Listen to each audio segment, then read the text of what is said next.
Antes de que el tiempo se midiera en imperios y que el juicio cayera sobre la humanidad, existió una era envuelta en el velo del misterio, una época anterior incluso a los días de Noé, ignorada por muchos, pero cuya sombra aún se proyecta sobre la creación, cuando la tierra era joven y la maldad todavía no había echado raíces profundas. Algo extraordinario estaba a punto de suceder, un acontecimiento que liberaría una estirpe de poder y terror. La llegada de los Nefilim. En los albores de la humanidad, el mundo era un tapiz de pureza. El cielo y la tierra coexistían en una armonía casi perfecta, y los hombres caminaban bajo la mirada atenta de los centinelas celestiales. A estos seres, conocidos como los hijos de Dios o los vigilantes, se les había confiado una tarea sagrada: observar, proteger y guiar a la joven raza humana, asegurando que su desarrollo siguiera el orden divino establecido por el Creador. Estos ángeles vigilantes eran seres de luz y poder, cuya esencia vibraba con la santidad de los cielos. Desde su elevada perspectiva contemplaban el florecimiento de la vida en la tierra. Veían a los hijos de Adán multiplicarse, cultivar la tierra y formar las primeras sociedades. Su misión era de pura observación, un juramento de no intervención que preservaba el libre albedrío de la humanidad y el delicado equilibrio de la creación. Sin embargo, con el paso de los siglos, la distancia entre el observador y el observado empezó a desvanecerse. Los vigilantes, fijos en su contemplación, comenzaron a notar la belleza de las hijas de los hombres. No era solo una belleza física, sino la pasión vibrante y efímera de la vida mortal, algo tan ajeno a su propia existencia eterna e inmutable, que empezó a cautivar sus corazones inmortales. Lo que comenzó como una curiosidad se transformó lentamente en un deseo prohibido. La barrera entre el deber divino y el deseo terrenal se volvió cada vez más tenue. El juramento de no intervención se convirtió en una cadena, y en sus mentes empezó a germinar una idea transgresora: descender, cruzar el umbral y tomar para sí mismos aquello que tanto deseaban. Sin importar las consecuencias cósmicas, fue Semyahatsa, el líder de los vigilantes, quien dio voz a esta peligrosa ambición. No obstante, en su corazón también albergaba un profundo temor. Convocó a 200 de sus compañeros en las llanuras próximas al majestuoso Monte Hermón, y allí confesó su duda. «Temo ser el único en cargar con el peso de este gran pecado», dijo, consciente de que la responsabilidad de tal rebelión recaería sobre él. Pero el deseo colectivo ya era una llama inextinguible. En respuesta al temor de su líder, los 200 ángeles respondieron al unísono, sellando su destino con un pacto irrevocable. «Juremos todos bajo una maldición mutua», proclamaron, «que ninguno de nosotros se retractará de este plan, y que lo llevaremos a cabo hasta el fin».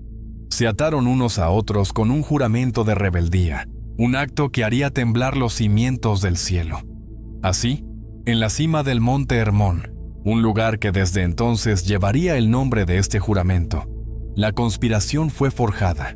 El aire se cargó de una tensión premonitoria, mientras los seres de luz se preparaban para abandonar su morada celestial. El cielo pareció oscurecerse, y la propia tierra pareció contener la respiración, presintiendo la inminente ruptura del orden divino. Con el pacto sellado, los 200 vigilantes descendieron. Su llegada a la tierra no fue sutil, eran como estrellas fugaces que no se apagaban, aterrizando con un poder que hacía temblar el suelo. Sus formas resplandecían con una luz sobrenatural, y los hombres y mujeres que los vieron quedaron paralizados por una mezcla de asombro y terror primordial. Ignorando el miedo que causaban, los ángeles caídos caminaron entre los humanos y eligieron a las mujeres que más les atraían. Tomaron esposas, violando la ley fundamental que separaba lo celestial de lo terrenal.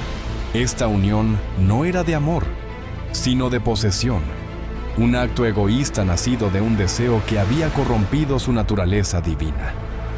El pacto en el Monte Hermón no fue solo un juramento, fue el primer acto de una tragedia cósmica. Fue la puerta que se abrió a una corriente de caos y corrupción. La decisión de aquellos 200 seres no solo selló su propia condena, sino que también plantó en la tierra una semilla de la que brotaría una estirpe de seres que desafiarían a Dios y consumirían el mundo, los Nefilim. La unión entre la esencia inmortal de los vigilantes y la carne mortal de las mujeres humanas fue una fusión antinatural, una profanación del orden creado. De este cruce prohibido nacieron hijos, pero no eran niños comunes. Desde su concepción llevaban una herencia doble, una mezcla explosiva de poder celestial y apetitos terrenales que los destinaba a una grandeza monstruosa. Estos niños crecían a un ritmo alarmante, superando en estatura y fuerza a cualquier hombre mortal. Sus cuerpos se desarrollaban con una rapidez sobrenatural, alcanzando tamaños colosales que inspiraban tanto veneración como pavor. La tierra, que jamás había soportado tal peso, gemía bajo sus pasos. Eran los Nefilim, cuyo propio nombre significaría los caídos o los que hacen caer a otros. Su apariencia era imponente y terrible. Poseían la belleza heredada de sus madres y la presencia formidable de sus padres angelicales, pero magnificada a una escala titánica. Su fuerza era legendaria. Podían arrancar árboles de raíz, mover rocas inmensas y someter a las fieras más salvajes con sus propias manos. Eran una fuerza de la naturaleza desatada, sin el control de la sabiduría divina. Al principio, la humanidad miraba a estos seres con asombro. Eran tan poderosos que fueron considerados semidioses, los héroes de la antigüedad de los que hablaban las leyendas. Los hombres los seguían, los servían y los adoraban, esperando obtener su favor o simplemente evitar su ira. Los Nefilim se convirtieron en reyes y señores, estableciendo su dominio sobre las tribus humanas con facilidad. Sin embargo, su doble herencia era una maldición. Junto con la fuerza de los ángeles, heredaron un hambre insaciable, un vacío que la tierra no podía llenar. Su apetito era tan colosal como sus cuerpos. Consumían las cosechas, los rebaños y las reservas de todas las aldeas, dejando a los humanos en la miseria y el hambre. Cuando los frutos de la tierra y los animales ya no fueron suficientes para saciar su voraz apetito, los Nefilim volvieron su mirada hacia sus propios creadores. Empezaron a devorar a los mismos seres humanos, cazándolos como si fueran ganado. El terror sustituyó a la veneración, y aquellos que antes eran adorados como héroes se revelaron como monstruos insaciables. La corrupción de su naturaleza no se detuvo ahí. Su violencia se extendió a todo el reino animal. Pecaron contra las aves, las bestias y los peces, y en su depravación bebían su sangre. La tierra fue manchada con la violencia de estos seres, y la armonía de la creación quedó completamente destrozada. El mundo dominado por los Nefilim se convirtió en un lugar de pesadilla. El miedo era la ley, y la fuerza bruta el único poder que se respetaba. Las tribus humanas vivían bajo la sombra constante de estos gigantes, temiendo el día en que su hambre se volviera hacia ellas. La era de los héroes se había convertido en la era del terror. La sangre divina, mezclada con la arcilla humana, había producido una abominación. Los Nefilim no eran plenamente celestiales ni plenamente humanos. Eran un error, una aberración del orden natural.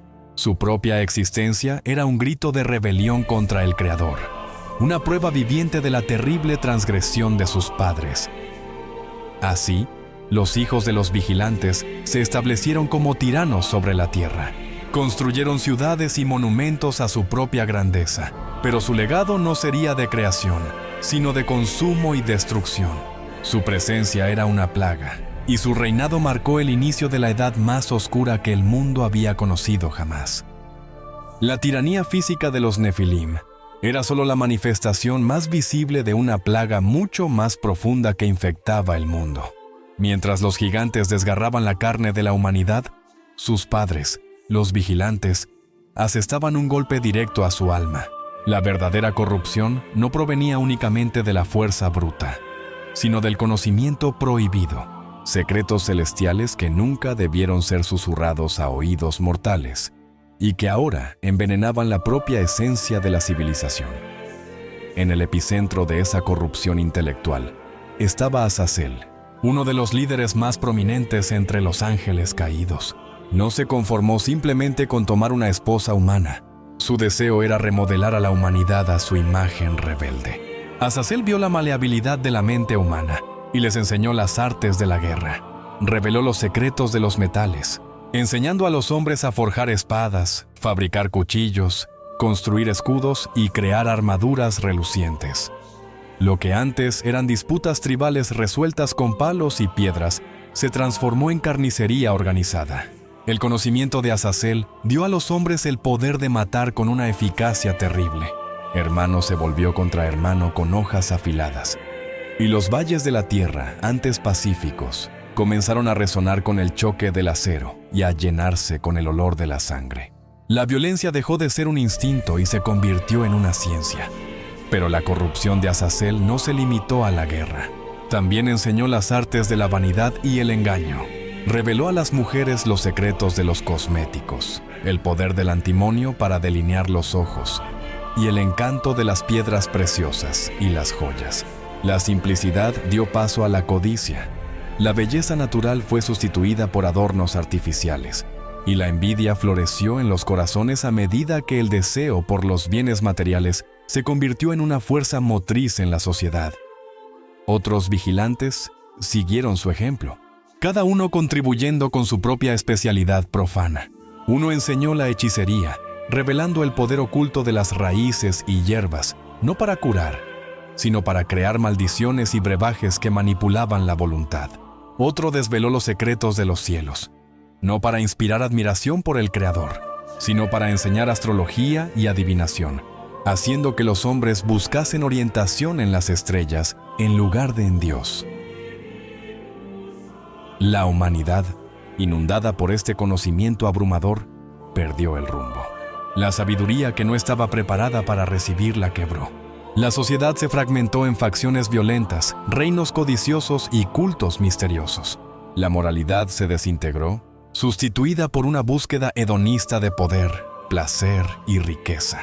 Todo posibilitado por los dones de los ángeles caídos. La propia creación comenzó a gemir bajo el peso de esa perversión. La tierra, testigo de tanta maldad, parecía enfermar. Criaturas deformes e impuras comenzaron a surgir, resultado de la mezcla antinatural de especies, un reflejo físico del caos espiritual que reinaba. La naturaleza, antes un santuario de orden divino, se convirtió en un espejo de la corrupción de la humanidad. Desde los cielos, el Creador observaba cómo su obra maestra se desfiguraba. Vio que la maldad del hombre se había multiplicado en la tierra y que toda la imaginación de los pensamientos de su corazón era solo mal de continuo. El lamento divino resonó por la vastedad del cosmos, pues la perfección del Génesis se había transformado en un pandemonium de dolor y pecado. Fue entonces cuando se estableció un límite. La paciencia divina, aunque vasta, no era infinita. La voz del Señor resonó, no con la furia de la destrucción inmediata, sino con el peso de una sentencia venidera. Mi espíritu no contenderá para siempre con el hombre, porque él también es carne, pero sus días serán 120 años. Un cronómetro cósmico había sido activado. La corrupción había alcanzado su ápice. La humanidad, los gigantes y sus mentores angelicales habían sellado su destino. La tierra estaba saturada de maldad, y el cielo se preparaba para el juicio. Pero, en medio de ese mundo ahogado en tinieblas, aún ardía una sola llama de rectitud. Una voz que se levantaría como testigo antes del fin. La voz de un profeta olvidado. En medio de un mundo que se ahogaba en violencia y conocimiento profano, donde gigantes gobernaban y ángeles caídos susurraban veneno en los oídos de los hombres, caminaba una anomalía. Un hombre que no se inclinaba ante los titanes ni buscaba los secretos de las estrellas. Su nombre era Enoc, un patriarca de la 7ª generación de Adán, y su distinción no estaba en su fuerza ni en su riqueza, sino en su singular comunión con lo divino. Él caminó con Dios. Enoc era un faro de rectitud en una era de oscuridad total, mientras el resto de la humanidad se entregaba a la depravación enseñada por los vigilantes. Su corazón permanecía puro, su mente enfocada en los caminos del Altísimo. Observaba el caos a su alrededor no con desesperación, sino con la tristeza de quien conocía una verdad mayor, un orden divino que había sido brutalmente violado. No tardó en llamar la atención en los cielos. Enoc fue elegido para ser más que un hombre justo. Se convirtió en un profeta, un mensajero del juicio que se aproximaba. En visiones, fue llevado más allá del velo del mundo físico, siendo testigo de los salones celestiales, los ríos de fuego, los ejércitos angélicos y el mismo trono de Dios. Vio los libros del destino abrirse y comprendió la magnitud de la ira que estaba por venir. Con el peso de esa revelación divina sobre sus hombros, Enoc comenzó a proclamar su mensaje. Caminó por las ciudades construidas por los Nefilim y por los valles manchados de sangre, y su voz resonó con una autoridad que no era de este mundo. Vosotros, hijos del cielo, clamaba, habéis abandonado las alturas celestiales, vuestra morada eterna, para contaminaros con mujeres, y habéis profanado la tierra. El Altísimo os juzgará por vuestra traición. La reacción a su predicación fue, en gran parte, de burla y desprecio. Los hombres, cegados por el poder y el placer, se reían de él, llamándolo loco. Los Nefilim, en su arrogancia colosal, lo veían como un insecto insignificante, cuyas palabras eran apenas un zumbido irritante. No podían concebir un poder mayor que el que ellos mismos poseían. Sin embargo, los vigilantes, sus padres angelicales, oyeron las palabras de Enoc y sintieron algo que no experimentaban desde hacía mucho tiempo. Miedo. Reconocieron en su voz el eco de la autoridad divina que habían abandonado. La profecía de Enoc no era el delirio de un mortal, sino un decreto celestial, y la certeza de su condena comenzó a penetrar en sus mentes inmortales. En un acto de desesperación, los ángeles caídos, que antes se consideraban dioses, buscaron al humilde profeta. Aterrorizados y llenos de remordimiento, rogaron a Enoc que intercediera por ellos. Escribieron peticiones de perdón, pero no se atrevieron a presentarlas ellos mismos, pues su vergüenza era demasiado grande. Suplicaron a Enoc, el hombre justo, que llevase sus ruegos al trono del Creador. Enoc, con el corazón pesado, aceptó la tarea. En una visión, viajó nuevamente a los cielos, llevando las cartas de los ángeles rebeldes. Presentó sus súplicas ante el trono de gloria, pero el juicio ya había sido sellado. El orden cósmico había sido quebrado de manera irreparable, y la justicia divina exigía una purificación. El profeta regresó con la respuesta final y terrible. Reunió a los vigilantes y les entregó el veredicto del cielo. No habrá paz para vosotros, declaró con voz cargada de tristeza y firmeza.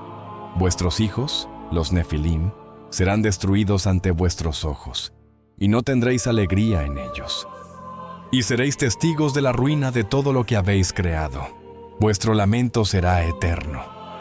Las palabras de Enoc cayeron como una montaña sobre los vigilantes, aplastando sus últimas esperanzas. En la tierra, sin embargo, sus hijos gigantes continuaban con su tiranía, ajenos al hecho de que sus días estaban contados.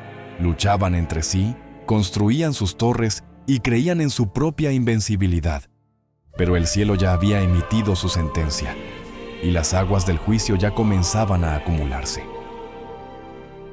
Mientras la profecía de Enoc sellaba el destino de los vigilantes en prisiones eternas, la tierra continuaba su espiral descendente hacia la aniquilación. Desde los cielos, la mirada del Creador no contenía solo ira, sino una profunda y divina tristeza.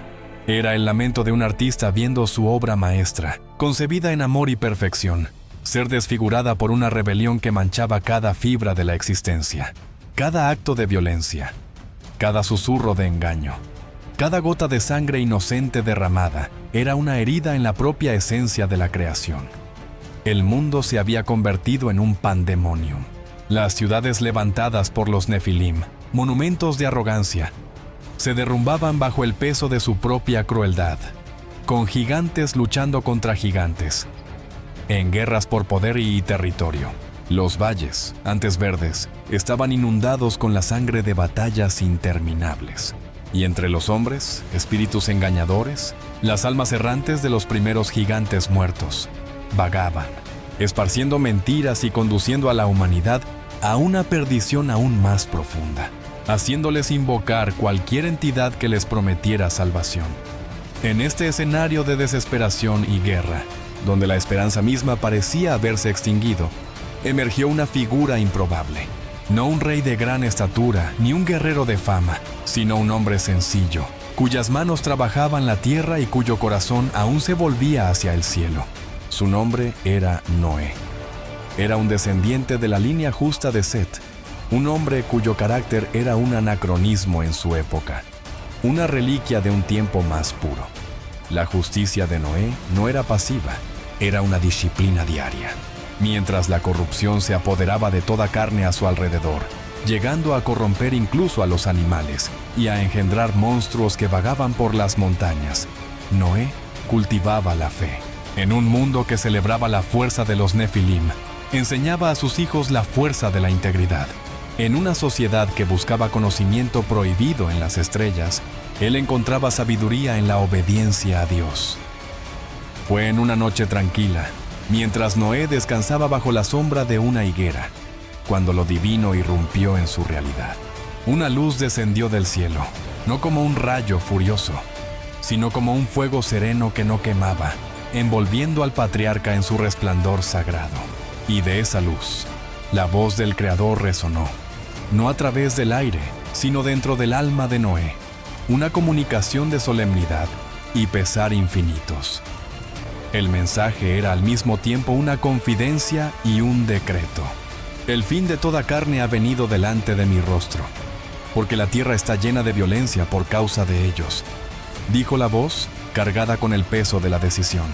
Y he aquí que los destruiré con la tierra. Noé sintió el terror sagrado de esa revelación, la magnitud de un mundo entero siendo condenado. Pero junto con la sentencia, vino una instrucción, una tarea imposible, una chispa de esperanza. Constrúyete un arca de madera de gofer. La voz detalló las dimensiones. 300 codos de longitud, 50 de anchura y 30 de altura. Una fortaleza flotante, una embarcación de proporciones nunca antes imaginadas, que habría de ser construida por un hombre y sus 3 hijos en medio de una tierra que tal vez nunca había visto una lluvia torrencial. Era una prueba de fe en su forma más pura y monumental. Al escuchar estas palabras, Noé se llenó de temor, pero en su corazón no había espacio para la duda. No cuestionó la lógica, no debatió la posibilidad. Vio la santidad del que ordenaba y la urgencia del mandato. En ese momento, en silencio y reverencia, asintió con todo su ser, aceptando la carga de convertirse en el guardián de la vida en un planeta a punto de ser purificado por la muerte. Mientras Noé comenzaba a reunir la madera y a trazar los planos, el mundo a su alrededor continuaba su fiesta macabra. Los martillos que empezarían a sonar en su propiedad serían apenas un ruido de fondo, ahogados por los gritos de guerra de los gigantes y por la música disonante de la ciudades corruptas. El mundo estaba ciego y sordo, danzando al borde del abismo, completamente ajeno al arca de la salvación que comenzaba a tomar forma en su medio. Así, Noé, el último hombre justo, inició su obra solitaria. Se convirtió en una figura de contradicción, el constructor de la vida en medio de una generación sentenciada a muerte. Cada tabla que cortaba era un acto de fe. Cada viga que levantaba era un acto de obediencia. Estaba construyendo la única esperanza para el futuro, bajo un cielo que, en silencio, comenzaba a reunir las nubes del mayor juicio que la tierra jamás había conocido. Mientras las manos de Noé trabajaban la madera en la tierra, en los reinos espirituales se libraba una batalla de consecuencias eternas. El trono del Altísimo brillaba con una luz deslumbrante, y ante él estaban reunidos los 4 arcángeles de la presencia, cuyos nombres resonaban con poder: Miguel, Rafael, Gabriel y Uriel. La paciencia de Dios se había agotado. La tierra clamaba por justicia, y las almas de los inocentes, atrapadas en la red de violencia de los Nefilim, gritaban desde el polvo. Miguel, el gran príncipe de los ejércitos celestiales, recibió la orden de actuar contra la raíz de la rebelión. Su misión era enfrentarse a Sem-Yahatza y a los vigilantes que aún se ocultaban en palacios y cavernas enseñando sus artes profanas, con una espada de llama divina. Miguel debía encadenarlos y arrojarlos a las profundidades de la tierra, donde permanecerían en prisiones de fuego hasta el gran día del juicio final. A Rafael, el arcángel de la curación, se le encomendó la tarea de purificar la fuente de la mayor corrupción. Fue enviado para capturar a Azazel, aquel que había enseñado la guerra y la vanidad a los hombres. Rafael lo halló en las montañas de Dudael, lo ató con cadenas de fuego espiritual y lo arrastró a un abismo de oscuridad total, sellándolo bajo rocas afiladas, para que ninguna luz lo alcanzase hasta que la tierra fuese curada de su influencia maligna. Gabriel, el mensajero divino, recibió una misión de naturaleza más sutil. Descendió a la tierra para sembrar la discordia y la desconfianza entre los propios Nefilim. Susurró al oído de los gigantes, incitando la rivalidad entre clanes que antes eran aliados. La guerra entre los hijos de los vigilantes se intensificó, y en su furia ciega comenzaron a destruirse mutuamente, cumpliendo la profecía de que sus padres verían perecer a su amada prole. Y a Uriel, el ángel de la luz y del trueno, se le confió la tarea de anunciar el juicio final al hijo de Lamec. Fue hasta Noé, no solo para confirmar el mandato divino, sino para instruirle sobre las señales y los tiempos, y para asegurarle que la mano del Creador lo protegería cuando se rompieran las fuentes del gran abismo y se abrieran las ventanas del cielo. Mientras esta guerra cósmica se desarrollaba, Noé continuaba su trabajo terrenal. Día tras día, año tras año, la gigantesca embarcación tomaba forma bajo el sol abrasador. Era una labor extenuante que exigía cada gramo de su fuerza y la de sus hijos, Sem, Cam y Jafet. La madera de gofer era pesada, las uniones debían ser perfectas, y cada centímetro del arca se recubría con betún, por dentro y por fuera, un sello contra las aguas del olvido. La construcción del arca se convirtió en un espectáculo para los habitantes de la región. La gente venía de lejos para ver lo que consideraban la cumbre de la locura. ¿Dónde está tu Dios, Noé? Y se burlaban. ¿Por qué construyes un barco tan grande en medio del desierto? Los gigantes, en sus marchas de conquista, quizás se detuvieron a reír de la estructura de madera, tan insignificante en comparación con sus propias estaturas.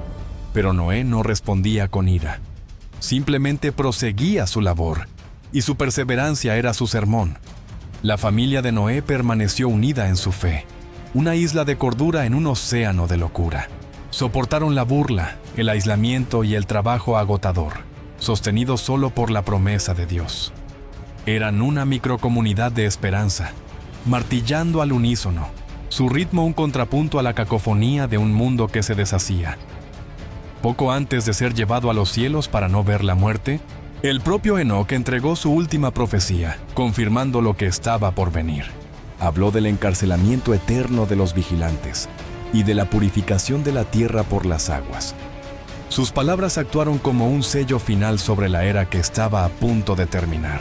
Su ascensión fue una señal de que el tiempo de gracia para aquel mundo había, en verdad, concluido. Finalmente, tras décadas de trabajo, el arca estaba lista. Yacía en la llanura, una estructura colosal y silenciosa, un testimonio de madera de la fe de un hombre y de la justicia venidera de Dios. En los cielos, la batalla había terminado. Los vigilantes estaban sellados, los Nefilim, diezmados por sus propias manos. Todas las piezas del tablero cósmico estaban en su lugar. El escenario estaba dispuesto y toda la creación contenía la respiración, aguardando las primeras gotas de lluvia. Cuando se colocó la última viga y se aplicó el último sello de betún, el arca reposaba como una montaña de madera bajo el sol.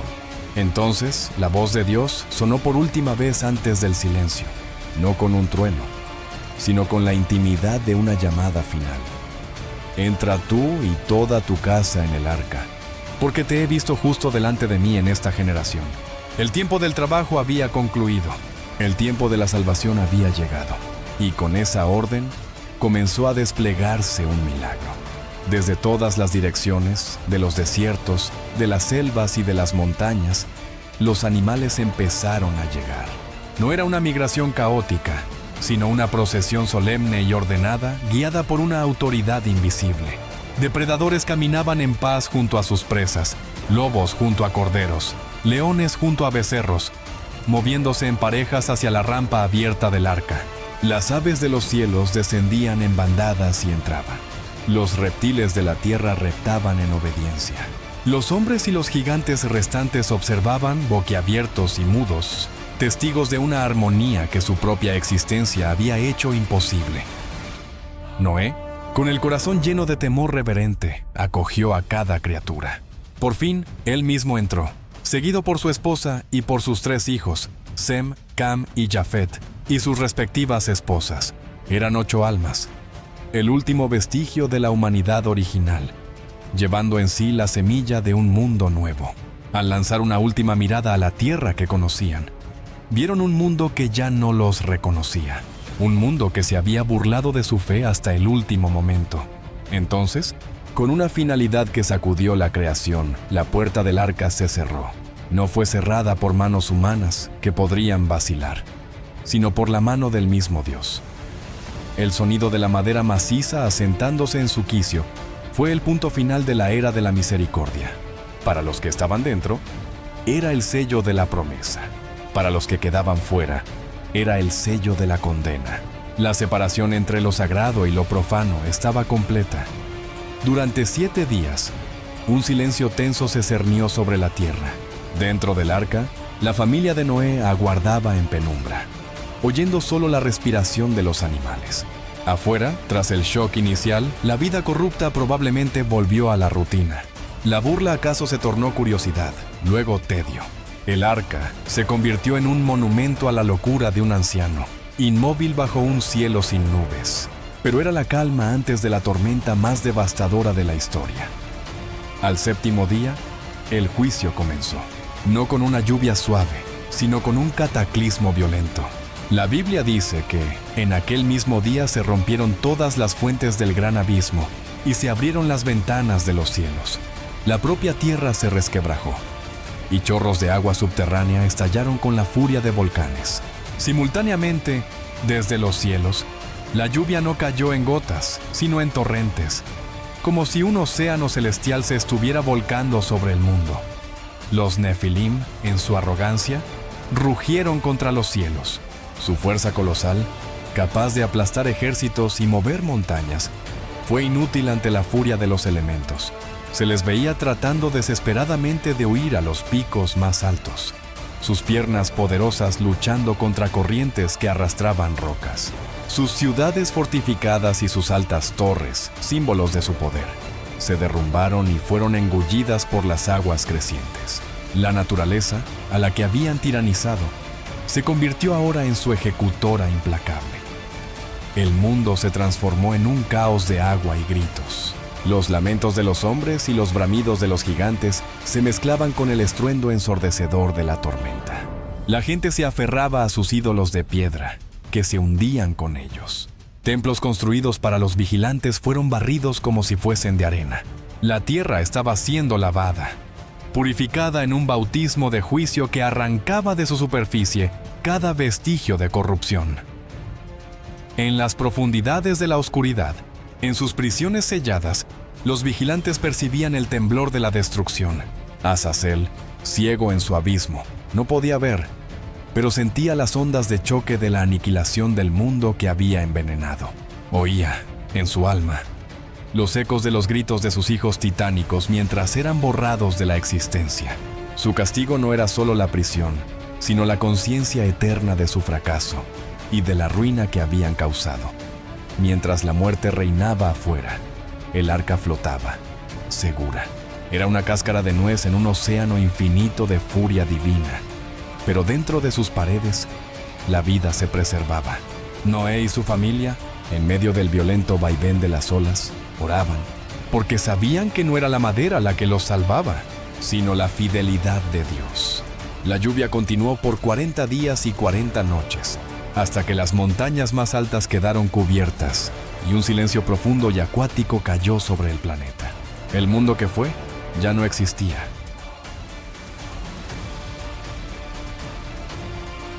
Las aguas prevalecieron sobre la tierra 150 días. El arca flotaba sobre la faz de un abismo informe, un planeta renacido en agua, desprovisto de hitos o memoria.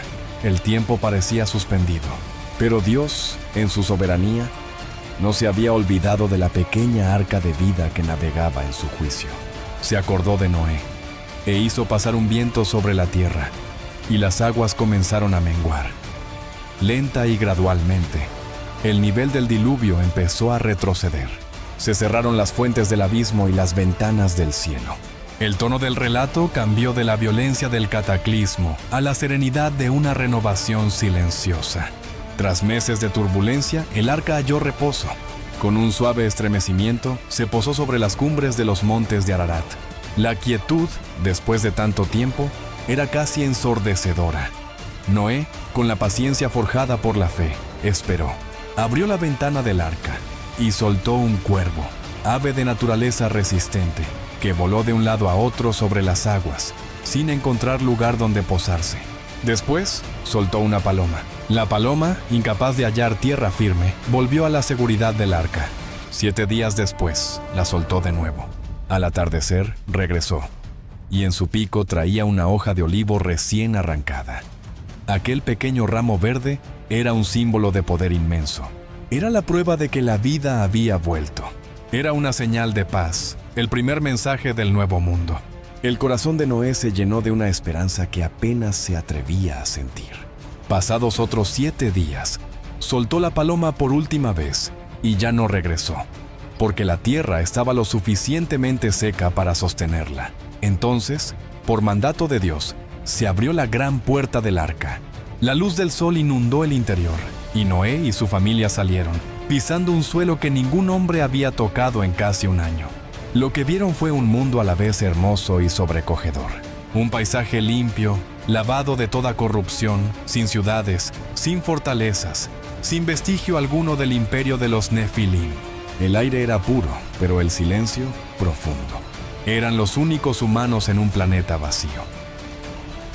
El primer acto de Noé en la nueva tierra no fue construir un refugio para sí, sino un altar para Dios. Con piedras sencillas, erigió un monumento de gratitud. Ofreció sacrificios de animales puros, y el humo subió recto hacia el cielo despejado, un aroma agradable que hablaba de un corazón reconciliado. Fue un acto que restableció el orden correcto de las cosas, la adoración precediendo a la habitación. Desde el cielo Dios respondió, bendijo a Noé y a sus hijos, y estableció una alianza, una promesa solemne de que jamás volvería a destruir toda carne con las aguas de un diluvio. Y como señal visible y eterna de esa promesa, puso un arco en las nubes. El arco iris, con sus colores vibrantes, se convirtió en un puente entre el cielo y la tierra, un recordatorio perpetuo de la misericordia que triunfó sobre el juicio. Con esta bendición, se sembró un nuevo comienzo. Noé y sus hijos empezaron a trabajar la tierra de nuevo, y las generaciones se multiplicaron a partir de ellos. La humanidad recibió una segunda oportunidad, la posibilidad de construir un mundo libre de la influencia directa de los vigilantes y de la tiranía física de los Nefilim. La esperanza floreció en aquel mundo recién nacido. Sin embargo, una sombra sutil permanecía. Aunque los cuerpos de los Nefilim habían sido destruidos, sus espíritus, por ser de origen semidivino, no fueron aniquilados. Se convirtieron en espíritus errantes y malignos, demonios destinados a vagar por la tierra, atormentando a la humanidad sin un cuerpo físico. La corrupción, aunque ya no encarnada en gigantes, seguía acechando el mundo. Y con el tiempo comenzaron a surgir susurros más sombríos, especialmente entre los descendientes de Cam, hijo de Noé. Leyendas de que la sangre de los gigantes, de algún modo, no había sido borrada del todo. La Biblia no detalla cómo, pero siglos después, volverían a aparecer gigantes en la tierra de Canaán. La semilla de la rebelión, la herencia manchada de los Nefilim, parecía haber dejado un vestigio, una fisura genética o espiritual que aguardaba el momento oportuno para manifestarse. El mundo había sido purificado. La promesa estaba sellada en el cielo con los colores del arco iris. Pero la guerra no había terminado. La batalla contra la sombra de los gigantes estaba lejos de su fin. Solo entraría en una nueva fase, más sutil e insidiosa, y exigiría un nuevo tipo de héroe. No un constructor de arcas, sino un conquistador de tierras y un matador de gigantes. Pasaron siglos desde que el arca reposó en Ararat. Las aguas del diluvio se habían convertido en un recuerdo lejano, una leyenda susurrada de generación en generación. Los hijos de Noé se multiplicaron y se dispersaron, convirtiéndose en naciones y pueblos. De la estirpe de Sem, Dios escogió a un hombre, Abraham, y de él formó un pueblo para sí, Israel. A este pueblo le hizo una promesa, una tierra propia, un lugar que manaba leche y miel, la tierra de Canaán. No obstante, aquella tierra no estaba vacía. Mientras Israel crecía en cautiverio en Egipto, la sombra del pasado antiguo había regresado a Canaán. Las semillas del linaje de los gigantes, que se pensaba habían sido lavadas por el diluvio, de algún modo brotaron de nuevo. Tribus de hombres de imponente estatura, conocidos como los Anakim, los Refaim y los Emim, ocuparon las colinas y los valles. Construyeron ciudades con murallas que, decían, tocaban los cielos. La tierra prometida se había convertido en el último reducto de los descendientes de los Nefilim. Cuando Moisés condujo a Israel fuera de Egipto y los llevó a las fronteras de Canaán, envió a 12 espías para explorar la tierra. Volvieron tras 40 días, cargando racimos de uvas tan grandes que eran necesarios 2 hombres para transportarlos. Confirmaron la riqueza de la tierra, pero sus rostros estaban pálidos de terror. 10 de los espías hablaron, y sus palabras fueron como un veneno de miedo que se extendió por el campamento. La tierra es buena, sí, dijeron, pero el pueblo que habita en ella es poderoso, y las ciudades son fortificadas y muy grandes. Entonces su voz bajó a un susurro aterrorizado. Y también vimos allí a los hijos de Anac. Describieron hombres de una estatura tan colosal que reavivaron el pavor ancestral de la humanidad. El recuerdo de los Nefilim, los tiranos del mundo antiguo, parecía haber regresado para acechar al pueblo de Dios en el umbral de su herencia. El miedo culminó en una confesión de total impotencia, una frase que sellaría el destino de su generación. Éramos a nuestros propios ojos como langostas, y así también éramos a sus ojos. En aquel momento no fueron derrotados por las espadas de los gigantes, sino por la percepción de su propia pequeñez. El miedo era una prisión más fuerte que cualquier muralla de Canaán. El campamento de Israel estalló en lamentos. El pueblo lloró aquella noche, deseando haber muerto en Egipto o en el desierto.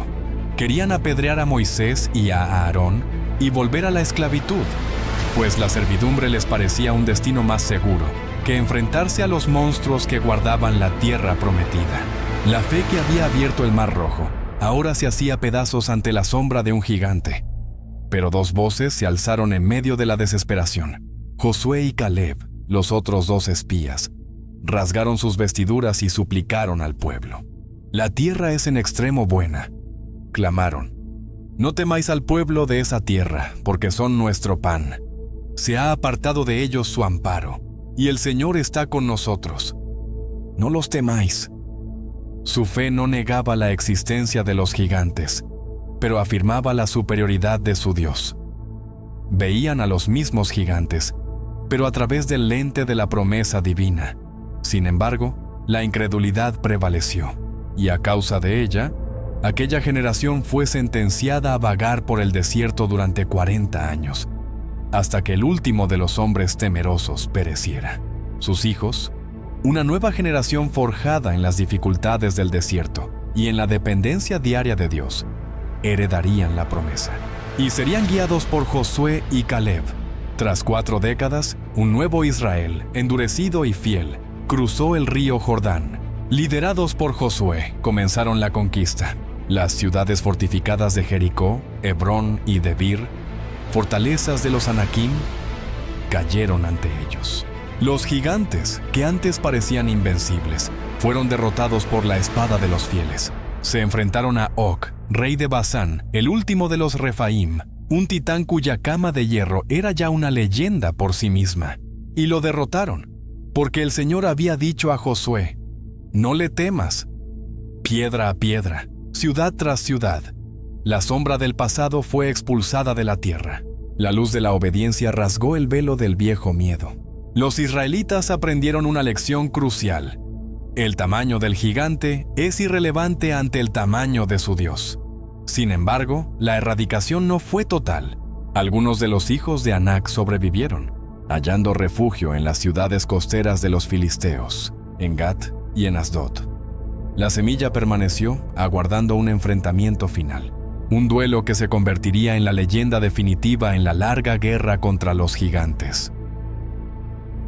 El tiempo pasó. La nación de Israel se estableció, y la era de los jueces dio paso a la era de los reyes. Saúl, el primer rey, gobernaba, pero la amenaza antigua, el eco final de la rebelión de los vigilantes, aún persistía. En las llanuras costeras, los filisteos, enemigos perennes de Israel, habían acogido a los últimos descendientes de los gigantes. Y de su ciudad, Gat, emergió un campeón que encarnaba todo el terror y la arrogancia de su linaje. Su nombre era Goliat. Era una montaña de carne y bronce, con casi 3 metros de altura. Su yelmo y su coraza brillaban bajo el sol, y la punta de su lanza de hierro pesaba más de lo que un hombre común podía levantar. Era la culminación de la herencia Nefilim, no solo en tamaño, sino en espíritu. En su voz resonaba el mismo desafío que sus ancestros lanzaron contra el cielo. Durante 40 días, el ejército de Israel y el ejército de los filisteos se enfrentaron en el valle de Elá, separados por un arroyo. Y durante 40 días, Goliat avanzaba y rugía su desafío. «Elegid de entre vosotros un hombre que baje contra mí.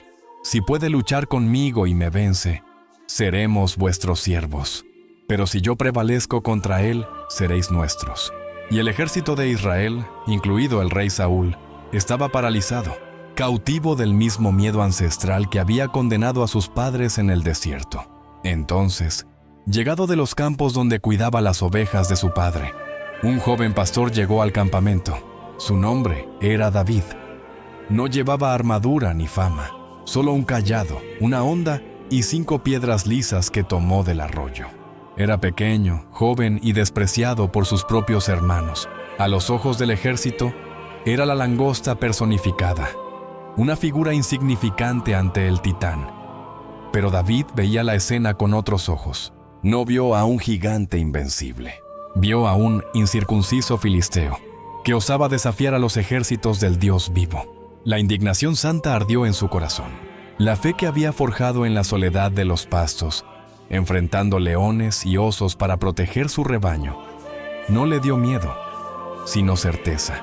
Sabía que la batalla no era suya, sino del Señor. El enfrentamiento en el valle fue el clímax de una guerra que duraba milenios. De un lado, Goliat, el poder de la carne, la herencia de la rebelión, vestido de arrogancia y metal. Del otro, David, el poder del espíritu, la herencia de la fe, vestido de sencillez y confianza. ¿Acaso soy un perro para que vengas a mí con palos?, se burló el gigante. Y la respuesta de David resonó por el valle, una declaración de fe que se volvería eterna. «Tú vienes a mí con espada y con lanza y con escudo», dijo el joven pastor con voz clara y firme. «Pero yo vengo a ti en el nombre del Señor de los ejércitos, el Dios de los escuadrones de Israel, a quien tú has provocado». En aquel momento, no eran solo un filisteo y un israelita. Era la estirpe de la rebelión contra la estirpe de la promesa. Era la fuerza bruta contra la fe pura. El cielo pareció contener la respiración. La piedra giró en la onda y voló. Un silbido breve y agudo cortó el aire, seguido de un impacto seco y hueco. La piedra, guiada por la mano de Dios, se hundió en la frente del gigante. Goliat, el último gran titán, vaciló por un instante, sus ojos asombrados, y luego cayó de bruces. El sonido de su armadura, un trueno que expresó el final de una era. David corrió. Tomó la propia espada maciza de Goliat y de un golpe le cortó la cabeza.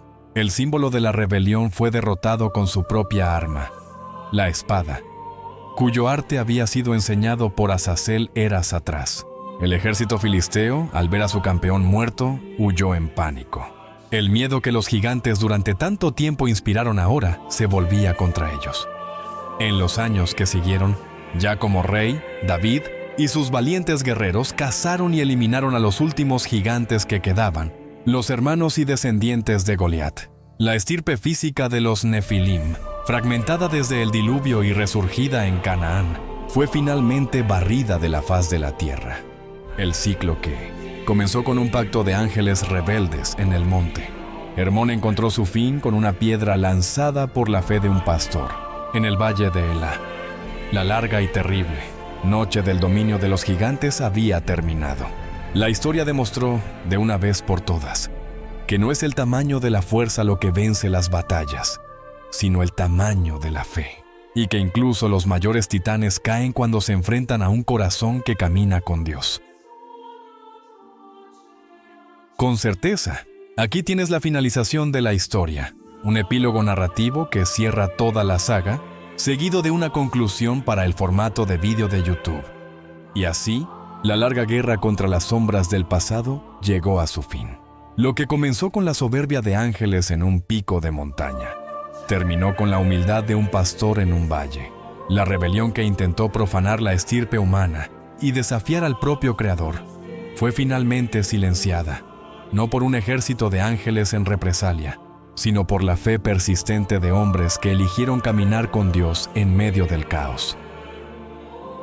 La historia de los Nefilim y sus descendientes no es solo un relato de monstruos y héroes, de diluvios y conquistas. Es una lección eterna de que los mayores gigantes no están hechos de carne y hueso, sino de miedo y duda. Su fuerza residía en su estatura, pero su verdadera arma era el terror que inspiraban. Un arma que paralizó ejércitos e hizo que generaciones enteras dudaran de la promesa de Dios. Cada héroe de esta saga venció no por ser más fuerte, sino por mirar más allá de la sombra. Noé construyó un arca bajo un cielo sin nubes. Josué y Caleb vieron pan, donde otros vieron devoradores. Y David vio a un enemigo de Dios, donde otros vieron a un titán invencible. Nos enseñaron que la fe no es la ausencia de miedo, sino el valor de actuar a pesar de él. La estirpe física de los gigantes fue borrada de las colinas de Canaán, y sus nombres se convirtieron en leyendas y advertencias. Pero su legado de rebelión, orgullo y la tentación de confiar en la propia fuerza en lugar del poder divino sigue desafiando a la humanidad en todas las eras. Los gigantes cambian de forma, pero el conflicto permanece. Y el arma para derrotarlos, la herencia dejada por Noé, Josué y David, también permanece igual. No es la espada, la lanza ni la armadura, sino una fe inquebrantable, del tamaño de un grano de mostaza, capaz de mover montañas, de calmar tempestades y de transformar a un simple pastor en un rey. La piedra que derribó a Goliat no era solo una roca, era el peso de una confianza absoluta en el Dios vivo, probando que, al final, toda arrogancia, por colosal que sea, siempre se inclinará ante la verdadera fe. Esta es solo una de las muchas historias profundas y tantas veces olvidadas, escondidas en las páginas del tiempo, esperando ser redescubiertas. Si te ha gustado este viaje épico desde la caída de los vigilantes hasta la victoria de David, y quieres explorar más sagas bíblicas y misterios de la fe, suscríbete a nuestro canal para no perder los próximos vídeos. Deja tu like si esta historia te ha impactado y comenta abajo qué parte de toda esta saga te ha impresionado más. ¿Fue el pacto en el monte Hermón, la fe solitaria de Noé o el valor de David ante el último titán? Tu opinión es muy importante para nosotros. Gracias por vernos. Que Dios te bendiga. Amén.